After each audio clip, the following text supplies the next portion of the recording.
हाँ, यदि आप कसकर श्री कृष्ण के चरण कमलों को पकड़ लेते हैं तो आपका पतन विनाश नहीं होगा। लॉस एंजलिस 5 जनवरी 1974 1974। हरि बोल। श्रील प्रभुपाद प्रवचन की जय जय। जय।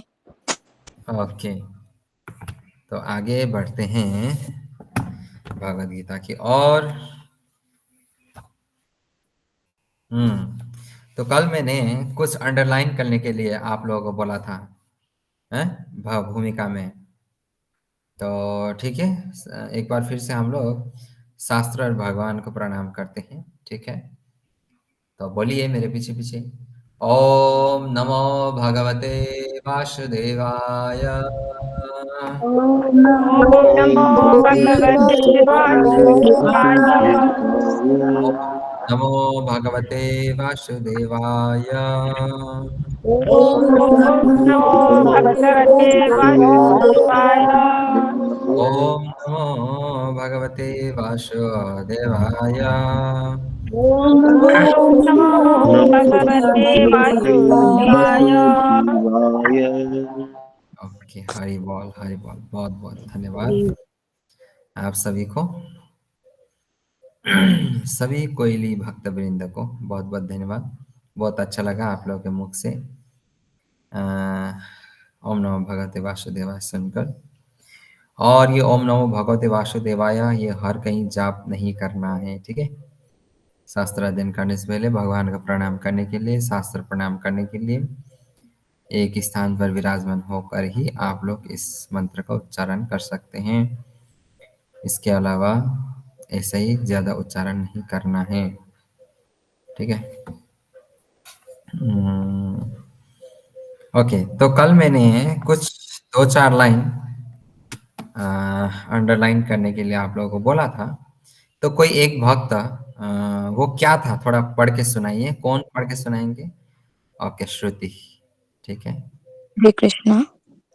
वास्तव में हम अपने शरीर से नहीं अपितु अपने मन तथा बुद्धि से कर्म करते हैं।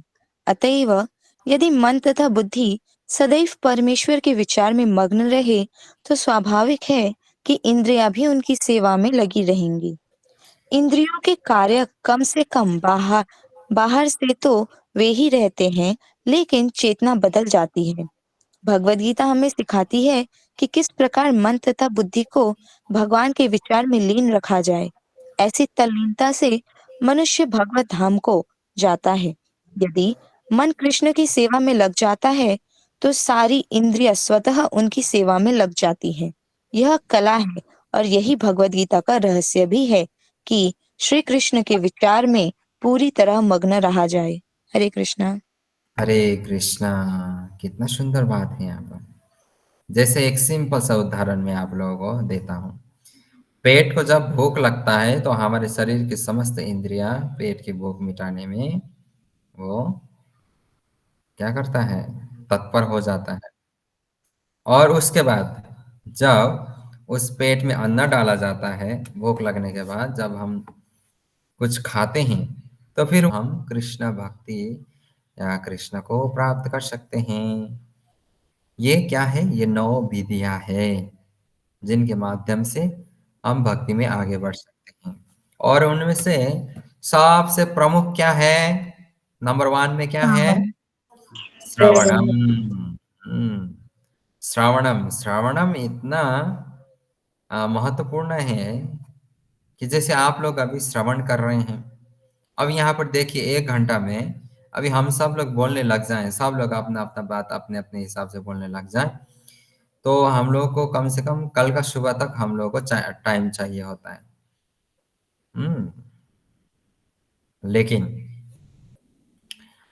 जैसे एक बात मैं हमेशा बोलता हूँ, जैसे जो व्यक्ति ज्यादा बोलता है, ज्यादा बोलने वाला व्यक्ति जीवन में नया कुछ कभी सीख ही नहीं पाएगा।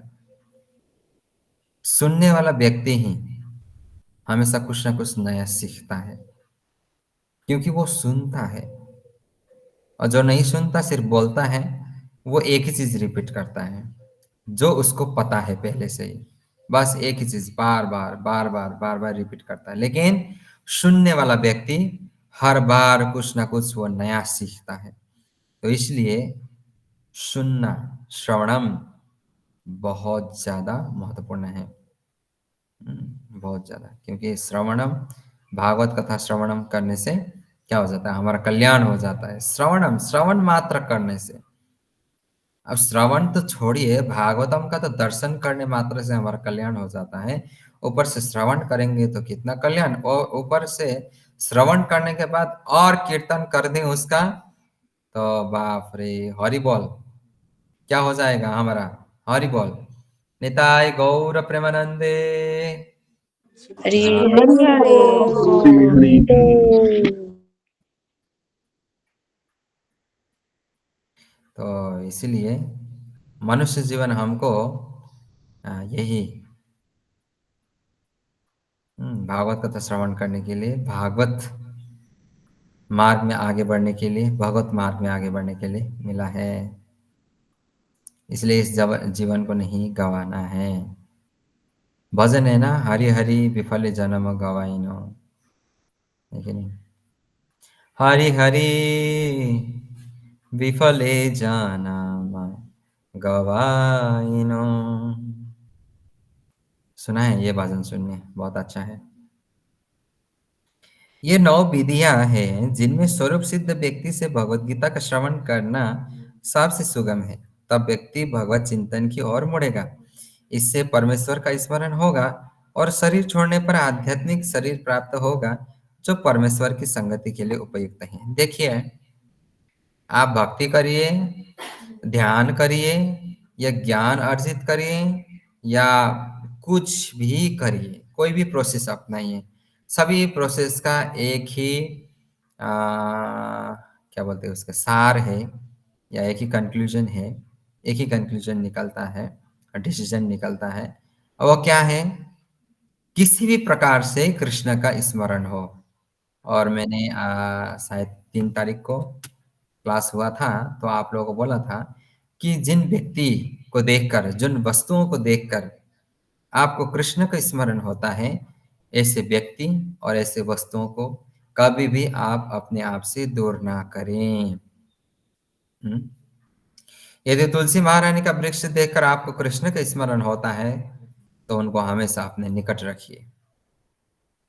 यदि किसी व्यक्ति विशेष को देखकर आपको कृष्ण का स्मरण होता है, उनको हमेशा अपने करीब रखिए, छोड़ना नहीं है। क्योंकि कृष्ण से जुड़ी हुई वस्तु को अगर हम लोग छोड़ देते हैं, तो फिर कृष्ण को फिर कैसे याद करेंगे? यही तो कृष्ण कॉन्शियसनेस है, यही तो भक्ति का स्वरूप है। भक्ति हमें हर तरीके से कृष्ण का स्मरण कराने में वो बाध्य करती हैं। या तो भक्ति अगर बोला जाए तो किसी भी प्रकार से कृष्ण का स्मरण हो। हम्म, ये है भक्ति। भक्ति हमें ये कराती है, किसी भी प्रकार से हो, लेकिन कृष्ण का स्मरण होना चाहिए। इसलिए मैं हमेशा बोलता हूं ना, यदि हम लोग भगवत गीता देखें, संपूर्ण शास्त्र देखें, अच्छा ठीक है, संपूर्ण शास्त्र छोड़ दीजिए, केवल कृष्ण का कथन यानी कि कृष्ण का प्रवचन को अगर हम लोग पूरा सुनेंगे, ये भगवत गीता का 574 श्लोक सुनेंगे कृष्ण का मुख से, तो वहां से हमें एक ही चीज पता चलेगा कि कृष्ण हमसे क्या चाहते हैं। कृष्ण हमसे कुछ नहीं चाहते हैं। कृष्ण हमसे एक ही चीज चाहते हैं कि हम उनको सदैव स्मरण करें, और कुछ नहीं चाहिए।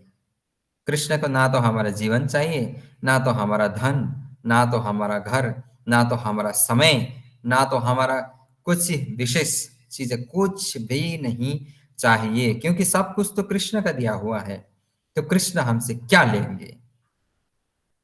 उल्टा उन्होंने दिया है, मनुष्य शरीर कृष्ण ने दिया, ये घर जहां पर हम लोग रह रहे हैं कृष्ण ने दिया, ये संसार कृष्ण ने दिया, माता पिता कृष्ण ने दिया, भाई बंधु सखा संबंधी सब कुछ कृष्ण ने दिया।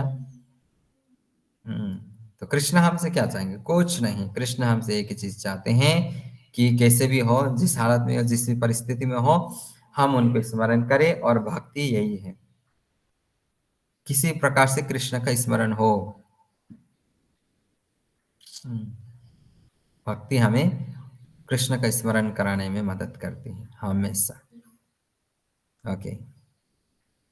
अभ्यास योग युक्तेन चेतसा नान्यगामिना परमं पुरुषं दिव्यम याति पार्थानुचिन्तयन्। हे अर्जुन, जो व्यक्ति पथ पर विचलित हुए बिना अपने मन को निरंतर मेरा स्मरण करने में व्यस्त रखता है और भगवान के रूप में मेरा ध्यान करता है, वह मुझको अवश्य प्राप्त होता है। 8.8 भगवत गीता 8.8। भगवान यहाँ पर क्या बोला? कृष्ण ने यहाँ पर क्या बोला अपने आप को?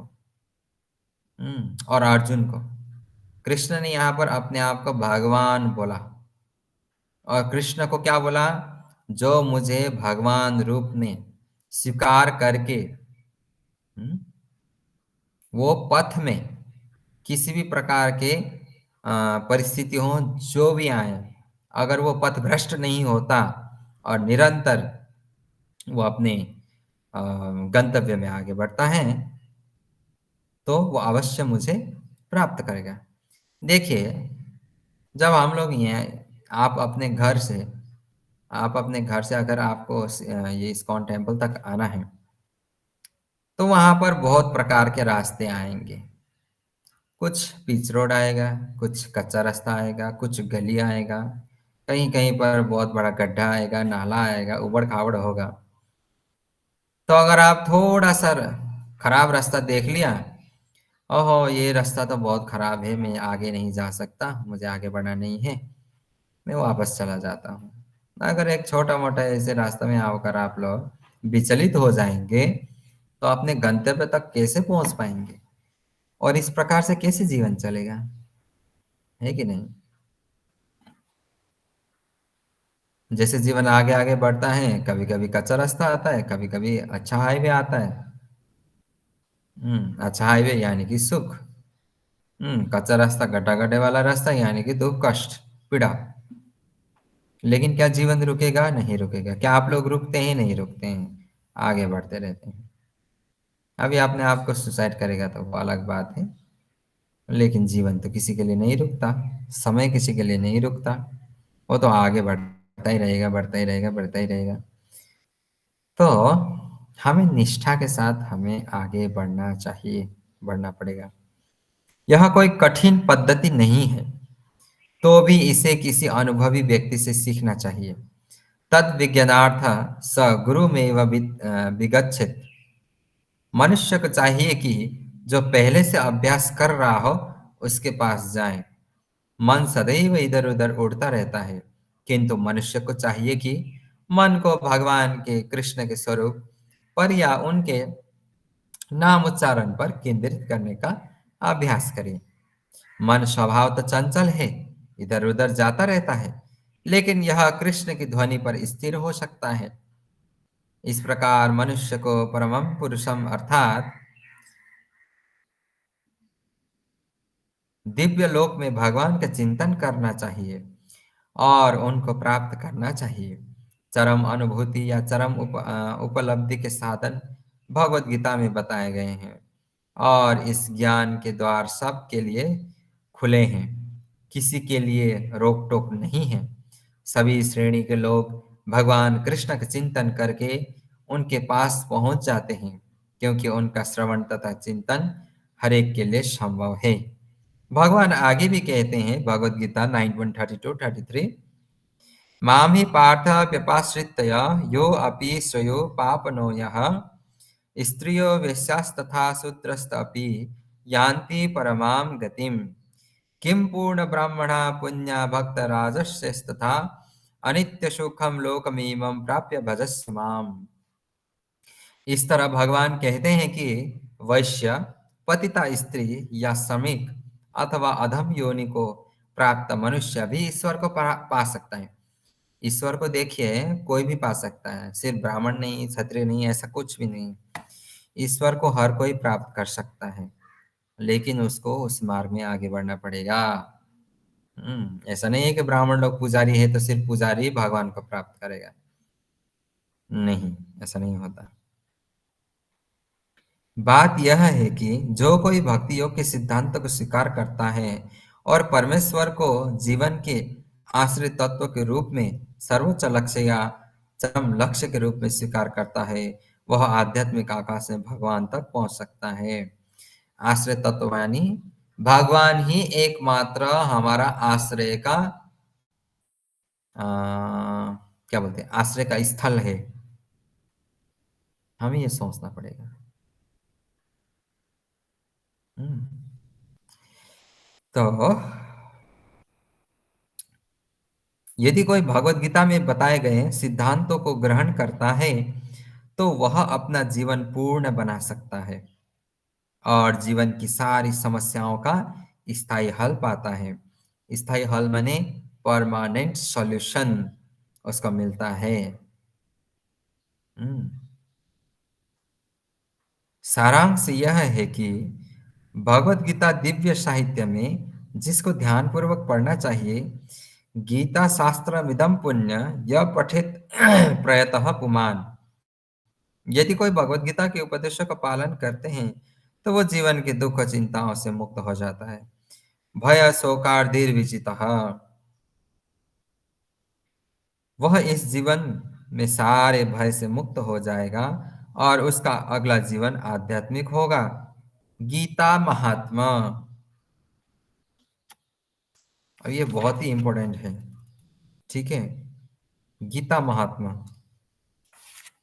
गीता महात्मा मतलब, महात्मा मतलब क्या? इम्पोर्टेंस। इम्पोर्टेंस। तो गीता पढ़ने का महत्व या गीता का महत्व क्या है, क्यों है, कहाँ कहाँ है, तो हम लोग थोड़ा जानेंगे हैं। तो गीता महात्मा टोटल 7 श्लोकों में यहाँ पर वर्णन मिलता है। यहाँ पर कितना है, 3 4 5 6, 1 2 3 4 5 6 7, हाँ 7 ही है। ओके, तो पहला नंबर देखिए, गीता महात्मा। एक अन्य लाभ भी होता है। गीताध्ययनशीलस्य गीताध्ययनशीलस्य प्राणायाम परस्य च नैव सन्ति हि पापानि पूर्वजन्म कृतकानि च कृततानि च कृतानि च। यदि कोई भगवत गीता को निष्ठा तथा गंभीरता के साथ पढ़ता है तो भगवान की कृपा उसके ऊपर, उसके सारे पूर्व दुष्कर्मों के फलों का उस पर कोई प्रभाव नहीं पड़ता। समझा बात? यदि कोई भगवत गीता को निष्ठा विश्वास के साथ पढ़ता है, श्रद्धा के साथ पढ़ता है, तो उसका पूर्व जन्म का कर्म का फल का किसी भी प्रकार से इस जन्म में दुष्प्रभाव नहीं पड़ता। हरि बोल। जैसे 18.66, सर्वधर्मान् परित्यज्य माम एकम शरणं व्रज, हम त्वां सर्व पापेभ्यो मोक्षयिष्यामि मा शुचः। सब धर्मों को त्याग कर एकमात्र मेरे शरण में आओ, मैं तुम्हें समस्त पाप से मुक्त कर दूंगा, तुम डरो मत। इस प्रकार अपनी शरण में आए भक्त का पूरा उत्तरदायित्व तो भगवान अपने ऊपर ले लेते हैं और उसके समस्त पापों को क्षमा कर देते हैं। हरि बोल। हम्म। यदि आप अपना जिम्मेदारी भगवान के हाथों दें तो सोचिए, भगवान अगर आपका जिम्मेदारी उठाएं, कितना बढ़िया तरीके से जिम्मेदारी उठाएंगे। ये तो हम एग्जाम्पल जीता जागता हम लोग देख सकते हैं। कौन? पांडव। 5 पांडव तथा कुंती महारानी का भगवान कृष्ण ने जिम्मेदारी उठाया था, तो कभी भी किसी प्रकार से उनको हानि हुआ नहीं हुआ, एक बाल भी बाका नहीं हुआ। लाक्षागृह में जलाने की कोशिश किया, किसी ने वो जला पाया? नहीं जला पाया। खीर खाकर खिलाकर मार देने का प्रयास किया गया था, मरा नहीं मरा। क्या क्या षड्यंत्र नहीं रचा। फिर भी कभी नहीं, और ऊपर से उनका ही विजय हुआ। ये होता है कृष्ण जब हमारी ज़िम्मेदारी उठाते हैं। वैसे तो कृष्ण तो हमारी ज़िम्मेदारी उठाने के लिए रेडी हैं, लेकिन हम लोग रेडी नहीं हैं कि हम अपनी ज़िम्मेदारी कृष्ण को दें। क्यों? क्योंकि हम अपना ज़िम्मेदारी खुद उठाना चाहते हैं। यही हमारा जीवन का सबसे बड़ा भ्रम है। ये हमारा गलती है। क्योंकि भगवान ने हमको थोड़ा-सा स्वतंत्रता दिया, और उस स्वतंत्रता का इस्तेमाल करते हुए हम लोग क्या करते हैं? क्या करते हैं? हर किसी चीज़ में कंट्रोल पाना चाहते हैं, कंट्रोल, भाई कंट्रोल। क्या आपके जवानी में आपका कंट्रोल है? कंट्रोल है तो बुढ़ापा क्यों आ रहा है? क्या बीमार रोकने में आपका कंट्रोल है? अगर कंट्रोल है तो आपको सर्दी, बुखार, जुकाम, हाँ, टाइफाइड, डायरिया ये क्यों हो रहा है? कैंसर क्यों हो रहा है? यदि आपकी उम्र में आपका कंट्रोल है तो आपका उम्र क्यों बढ़ रहा है? बुढ़ा क्यों हो रहे हैं? हम्म, लेकिन हम सोचते हैं सब कुछ मेरे कंट्रोल में है। अरे भाई, हमारा खुद का शरीर हमारे कंट्रोल में नहीं है। अभी मैं पढ़ रहा हूँ, आंखें देख रहा हूँ, कौन सा मिनट आंखें देखना बंद कर दूंगा? पता ही नहीं। कुछ भी हमारे कंट्रोल में नहीं है, लेकिन हम लोग सोचते हैं कि हमारे कंट्रोल में है, मेरे कंट्रोल में बहुत कुछ है। हम्म, हम लोग बहुत अपने आप को बुद्धिमान मानते हैं, इसलिए हम अपना जिम्मेदारी खुद उठाना चाहते हैं। और वास्तव में अपना जिम्मेदारी उठाना मतलब ये पढ़ाई लिखाई खाना पिलाना ये वाला नहीं। देखिए, ये भी एक जिम्मेदारी है। ये तो हमें खुद ही उठाना पड़ेगा। कमाना, खाना, पिलाना, पढ़ना, जीवन में आगे बढ़ना, कुछ बनना, ये तो है, ये तो हमारा खुद का जिम्मेदारी है। लेकिन इन सब से ऊपर एक बहुत बड़ा जिम्मेदारी है, जो हम उठा नहीं सकते, वो केवल कृष्ण ही उठा सकते हैं। हम्म, और वह क्या है? वो जिम्मेदारी क्या है? क्या है?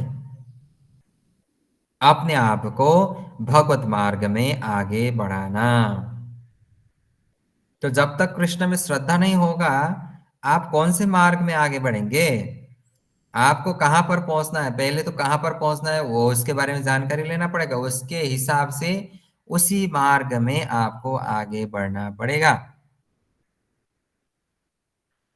और हमें मनुष्य जीवन मिला भगवत मार्ग में आगे बढ़ने के लिए, यानी कि कृष्ण की ओर।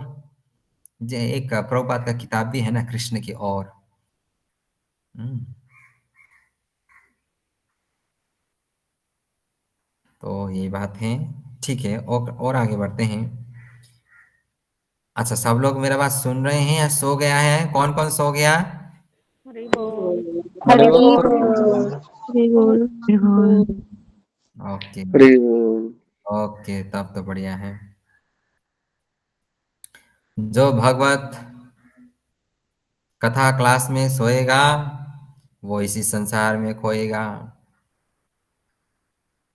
और माया देवी उसको बार बार धोएगा, और माया देवी के धोने के कारण वो फिर बार बार रोएगा, और फिर खोएगा, और फिर रोएगा, और फिर खोएगा, और फिर धोएगा, और फिर रोएगा। यही सिलसिला चलता रहेगा। इसलिए भागवत कथा में अपना कान, इसलिए मैं शुरू में बोलता हूँ ना, अपना दो कान मुझे दे दीजिए और अपना दुकान बंद कर लीजिए। ओके, तो नेक्स्ट श्लोक। मलिने मोचनम पुंसां जल स्नानम दिने दिने सकृत गीता मृत स्नानम संसार मलनाशनम। मनुष्य जल में स्नान करके नित्य अपने आप को स्वच्छ करता है, लेकिन यदि कोई भगवत गीता रूपी पवित्र गंगा जल में एक बार भी स्नान कर ले, तो वह भव सागर की मलिनता से सदा सदा के लिए मुक्त हो जाता है। गीता महात्मा। हम लोग डेली नहाते हैं ना। यहाँ पर कौन है सुअर जो एक दिन करके नहाता है? कोई है? मैंने सुअर बोल दिया, बेचारा कैसे हो? हाँ मैं हूँ बोलेगा।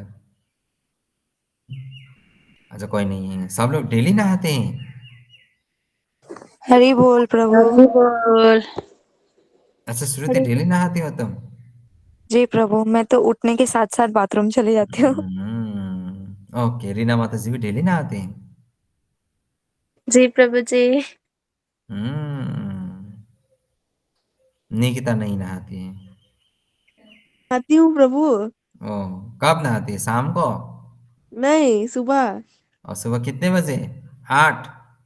नहीं, 8 बजे तक नहीं। सुबह जब 10? जब उठती हूँ तब। मतलब अगर किसी दिन 10 बजे उठ गया तो 10 बजे नहाएगा, मतलब यही तो है तारा तात्पर्य। जब उठती हूँ तब मतलब 10 बजे उठ गया तो 10 ही बजे नहाएगा। 10 बजे तो नहीं उठती हूँ प्रभु, जब से भक्ति में आई हूँ। कितने बजे उठती हाँ, हो? तो 7 2 बजे? बजता है कभी कभी। 4 बज जाता है 7 दिन का? बजता है, लेकिन 8-10 तो कभी नहीं बजा है। अरे वाह वाह वाह वाह, 7 बजता है लेकिन 10 का भी नहीं बजा। ओके, अच्छी बात है, सब लोग नहा धो के बैठते हैं। कपड़ा वही पहनते हैं या कपड़ा चेंज करते हैं नहाने के बाद? चेंज करते हैं प्रभु। हे प्रभु। ओके, हाँ, सोया हुआ कपड़ा में नहाने के बाद वो जिस कपड़े में हम लोग सोते हैं उस कपड़ा को दोबारा नहीं पहनना चाहिए नहाने के बाद। ये बात ध्यान में रहें। इसलिए अगर कपड़ा का कमी है तो ऐसा नहीं है कपड़ा का कमी है तो आप लोगों को एक नाइट ड्रेस बनाना चाहिए, चाहे ट्राउज़र हो, हाफ पैंट हो, टी शर्ट हो, जो सिर्फ आप सोने के टाइम पे इस्तेमाल करें, क्योंकि सबके पास इतना कपड़ा तो नहीं होता है कि डेली चेंज करें, डेली चेंज करें। तो एक एक जोड़ा या 2 जोड़ा नाइट ड्रेस बनाना चाहिए और उसके बाद फिर सुबह नहा धोने के बाद स्वच्छ वस्त्र, फटा ही हुआ क्यों ना हो, लेकिन वस्त्र स्वच्छ होना चाहिए, मतलब साफ सुथरा होना चाहिए, ठीक है? साफ सुथरा होना चाहिए। ओके। ओके, आगे बढ़ते हैं। हम लोगों ने सुना ना यहाँ पर मनुष्य डेली नहाकर नहाकर स्वच्छ होता है, लेकिन यदि कोई व्यक्ति एक बार भगवत गीता श्रवण कर ले और इस भगवत गीता से नहा ले, भगवत गीता का गंगा जल से, फिर तो वो इस भव सागर के मलिनता से वो हमेशा हमेशा के लिए उसका गंदगी साफ हो जाएगा। ओके, आगे बढ़ते हैं। आज हम लोग ये भूमिका कंप्लीट करेंगे।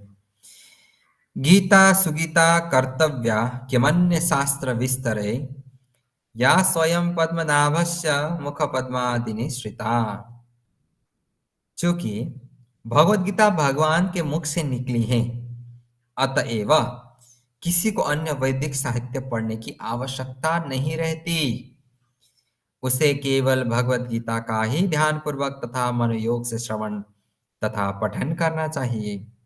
वर्तमान युग में लोग सांसारिक कार्य में इतना व्यस्त हैं कि उनके लिए समस्त वैदिक साहित्य का अध्ययन कर पाना स्वयं संभव नहीं है, परंतु इसकी आवश्यकता भी नहीं है। केवल एक पुस्तक भगवत गीता ही पर्याप्त है, क्योंकि यह समस्त वैदिक ग्रंथों का सार है और इसका प्रवचन भगवान ने किया है। भगवत गीता स्वयं भगवान का वाणी है, भगवान का प्रवचन है, भगवान ने अपने मुखारविंद से बोला है। इसलिए संपूर्ण वैदिक शास्त्र का या वेद का, शास्त्रों का जो कुछ भी है उसका सार है।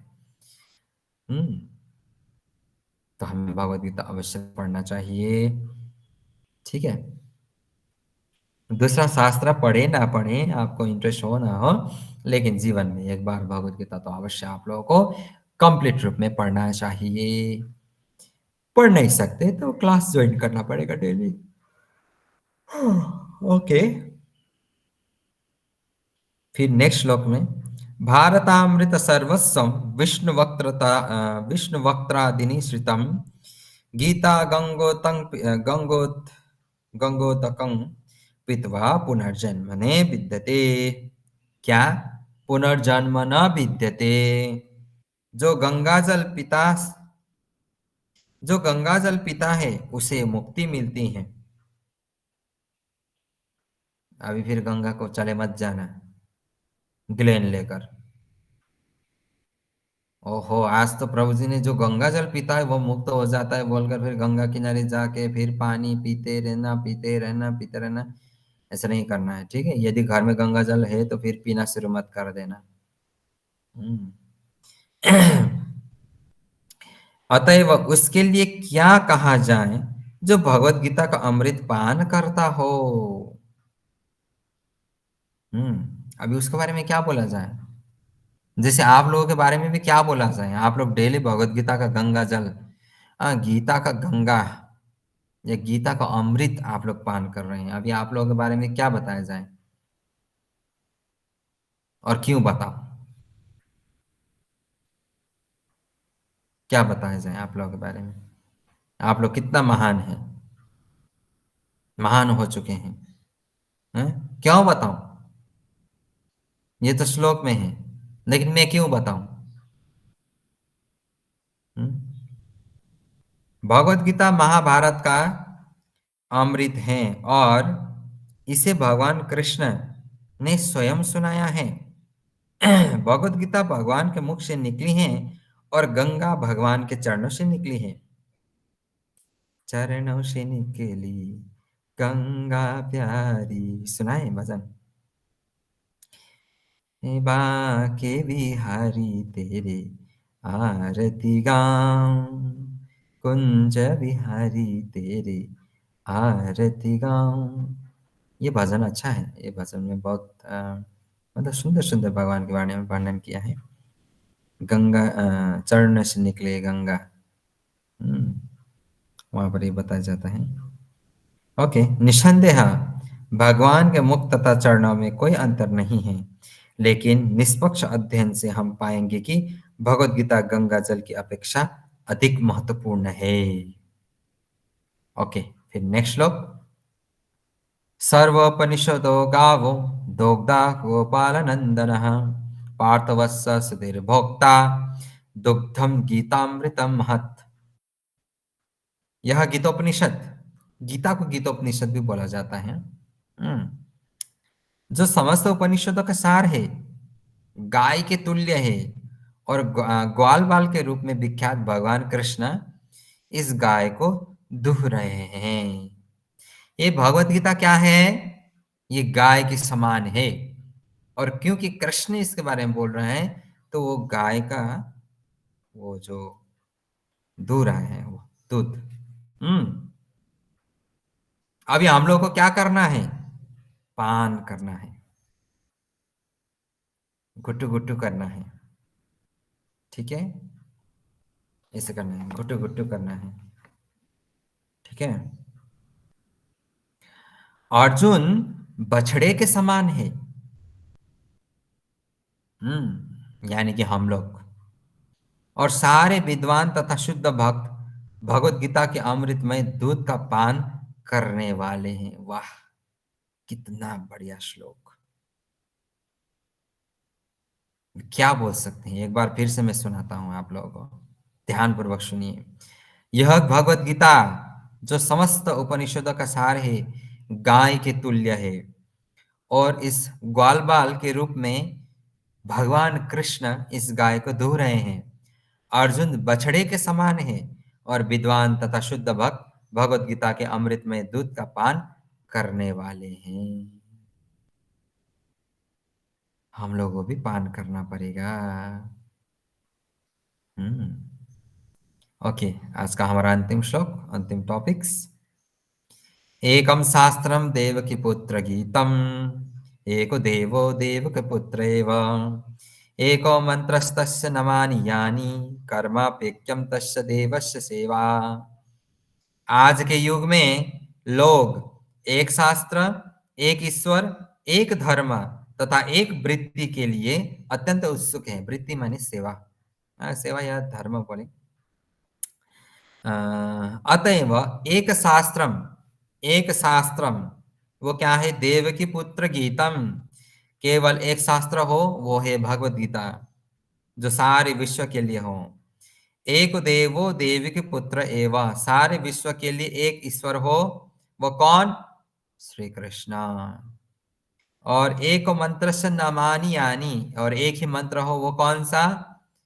हरे कृष्ण कृष्ण कृष्ण हरे हरे, हरे राम राम राम हरे हरे। यही एक मंत्र। और कर्मापिक्यम तस्य देवस्य सेवा, और केवल एक ही कार्य हो, भगवान की सेवा वृद्धि। हमें अपने जीवन में ये 4 चीज पकड़ के रखना चाहिए। एक शास्त्र भगवत गीता, एक ईश्वर भगवान श्री कृष्ण, एक धर्म भगवान की सेवा, और एक मंत्र हरे कृष्ण महामंत्र। निताय गौर प्रेमानंदे।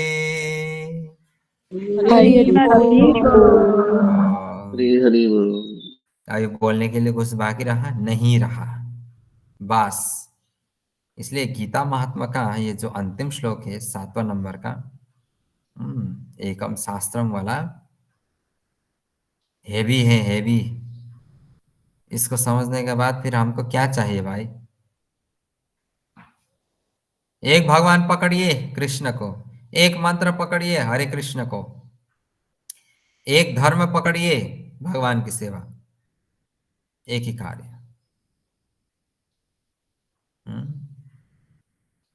और एक शास्त्र पकड़िए भगवत गीता। बस क्यों झंझट भाई? इतना सारा देवी देवता है, किसको पकड़ूं किसको मानूं? शंकराचार्य ने बोल दिया गीता महात्मा में, एक भगवान पकड़े, क्यों कंफ्यूज हो रहे हैं? आज सुबह भी हम लोगों ने सुना ना भजन, क्या बोलते हैं? भज गोविंदम, भज गोविंदम, गोविंदम भज मूढ़मते। हे मूर्खो, गोविंद का नाम भजो, गोविंद का नाम भजो, गोविंद का नाम भजो। ये मेंढक की तरह टेर टेर करना छोड़ दो, गोविंद का नाम भजो। वही तुम्हारा उद्धार कर सकते हैं, और किसी और कोई नहीं। ओके, तो आज हम लोग ने भूमिका कंप्लीट कर लिया। तो कल हम लोग ये भगवत गीता हमारा गुरु परंपरा से आगे बढ़ा है। तो आप लोग देखिए, भूमिका अभी खत्म हो गया, उसके पीछे वाला पेज में देखिए ये गुरु परंपरा सिस्टम कैसे आगे बढ़ा, और ये भगवत गीता कैसे आगे बढ़ा, ये भगवत ज्ञान कैसे आगे बढ़ा। तो आप लोग देख सकते हैं, एवं परंपरा प्राप्तम एवं राजर्षयो विदुः सकाले नेहमाता योग नष्ट परंतप। भगवत गीता 4.2।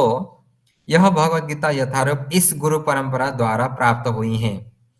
जैसे आप लोग अभी भगवत गीता श्रवण कर रहे हैं,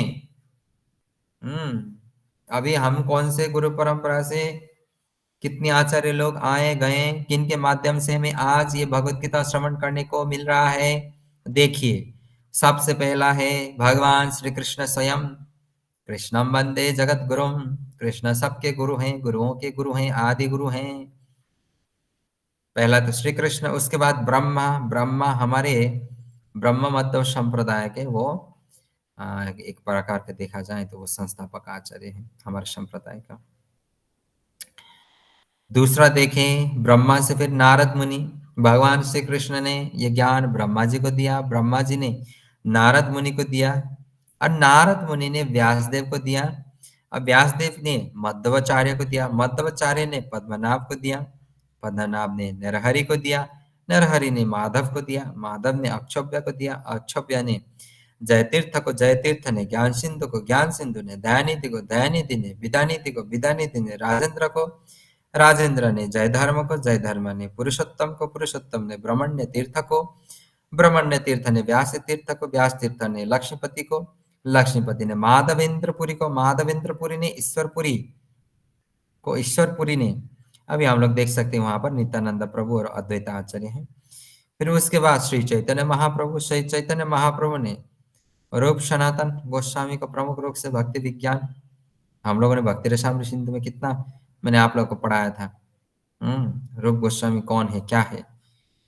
फिर उसके बाद रघुनाथ दास तथा जीव गोस्वामी तथा कृष्णदास कविराज गोस्वामी, कृष्णदास कविराज गोस्वामी का नरोत्तम दास ठाकुर, नरोत्तम दास ठाकुर के बाद विश्वनाथ चक्रवर्ती ठाकुर, चक्रवर्ती ठाकुर के बाद जगन्नाथ दास बाबूजी महाराज, उसके बाद भक्ति विनोद ठाकुर महाराज, गौर किशोर दास बाबूजी महाराज, भक्ति सिद्धांत गोस्वामी महाराज, उसके बाद भक्ति वेदांत स्वामी श्रील प्रभुपाद।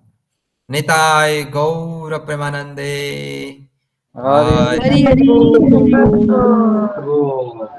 और ये भगवत ज्ञान ऐसे ही गुरु परंपरा से आगे बढ़ता जाएगा, बढ़ता जाएगा, बढ़ता जाएगा। इसमें कोई डाउट नहीं है।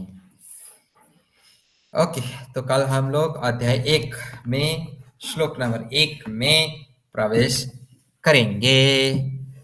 तो आज का क्लास को लेकर अगर किसी को डाउट है, किसी का प्रश्न है, तो क्लास को लीव कीजिए, ठीक है?